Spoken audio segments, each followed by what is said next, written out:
এই জিনিসটা দেখে আমার এত ভালো লেগেছে যে এই চিত্রটা হওয়া উচিত অ্যাকচুয়ালিতে বাংলা ইন্ডাস্ট্রির চিত্র, যে কারণে এই ভিডিওটা বানাচ্ছি। মানে দেখো, এমনিতেও দেবদা সবাইকে সাপোর্ট করেন, ঠিক আছে, কখনও আমার এটা মনে হয় না যে দেবদা সাপোর্ট করলেন না, এরকমটা হয় না।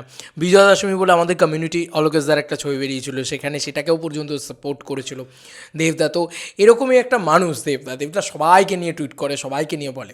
কিন্তু রাজ চক্রবর্তী, আমার খুব ভালো লাগলো যে তিনি এই যে এত ক্যাচাল হলো, ফ্যান্সদের থেকে অ্যাটাক পেলো, এ হলো ও হলো, এত কিছু হলো, কিন্তু দেখো রাজ চক্রবর্তী কিন্তু সাপোর্ট করেছে দেবদাকে।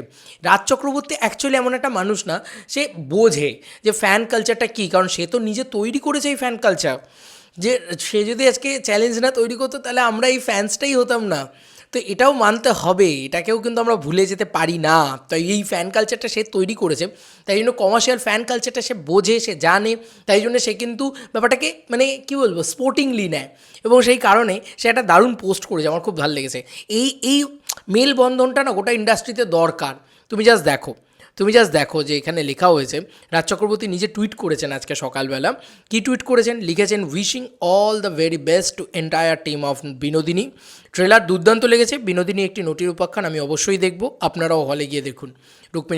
রুক্মিণীদিকে ট্যাগ করেছে, রামকমলবাবুকে ট্যাগ করেছে, মীর আফসার আলী, ওম সাহানি, রাহুল বোস, ঠিক আছে, কৌশিক গাঙ্গুলি ইত্যাদি ইত্যাদিকে ট্যাগ করা হয়েছে। আমার খুব ভালো লেগেছে এটা। মানে এই টুইটটা আমি ভীষণ ভীষণ ভীষণ এনজয় করেছি। আমি ভীষণ ভালো লেগেছে যে এই চিত্রটা হওয়া উচিত। এবার দেখবে, আমার গুরু তো চিরকালই সবার পাশে থাকে, চিরকাল থাকে, সেটা কিন্তু দাদাও করেছে। দাদা কিন্তু আজকে বিনোদিনী রিলিজ করছে, কিন্তু বিনোদিনী নিয়ে টুইট করেনি দাদা। দাদা লিখেছে, সত্যি বলে সত্যি কিছু নেই, আজ মুক্তি পাচ্ছে আপনাদের কাছে সিনেমা হলে, অনেক শুভেচ্ছা রইল পুরো টিমের জন্য, খুব ভালো হোক বলে অনির্বাণ চক্রবর্তী, তারপরে কাঞ্চন মল্লিক, ঠিক আছে, সামথিং সামথিং, মানে সবাইকে ট্যাগ করেছে, মানে শ্রীকান্ত মহতা থেকে শুরু করে সবাইকে ট্যাগ করেছে আর কি বলা যেতে পারে। তো এটাও এটা তো চিরকালই করে দাদা।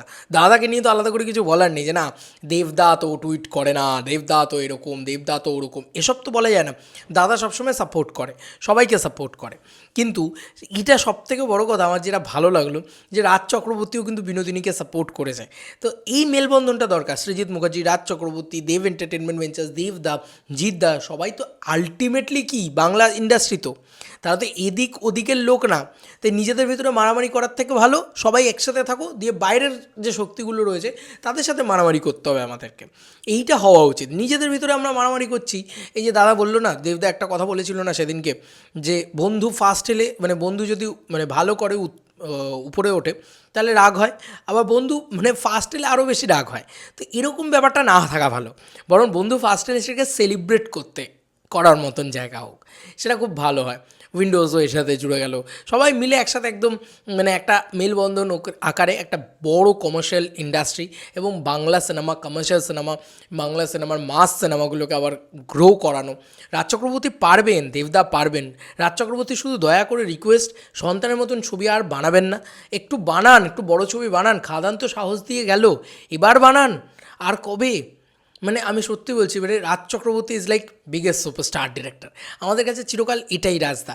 তো রাজদার কাছ থেকে আমরা বাবলি চাই না, রাজদার কাছ থেকে আমরা সন্তান চাই না, আমি অন্তত চাই না। আমি চাই মাস বড় ছবি, রাজ চক্রবর্তী মানে একটা বড় ছবি হবে, ঠিক আছে। এই জিনিসপত্রগুলো চাই, দেখা যাক কী হয় না হয়। আচ্ছা, তোমাদের কার কী মতামত এই এন্টার ভিডিওটাকে নিয়ে জানিও কমেন্ট সেকশনে।